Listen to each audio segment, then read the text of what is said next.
Hello guys, in today is this video I will show you how to fix Samsung high temperature charging problem without wireless NFC.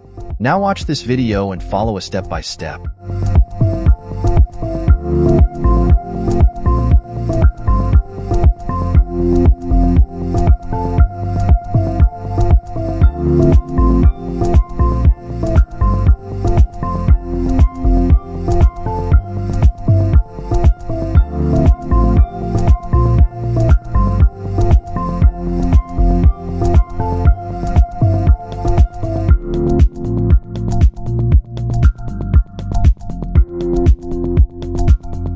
We need only wireless NFC high temperature resistor.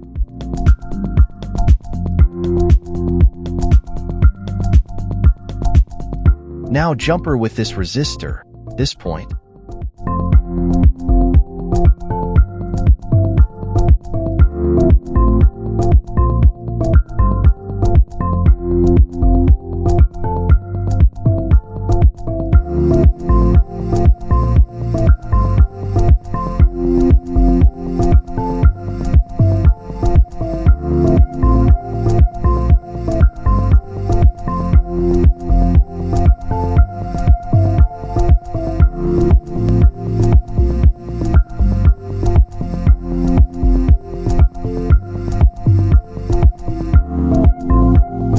Now the phone is fully working. Thank you for watching my video, and don't forget to subscribe my channel for next video.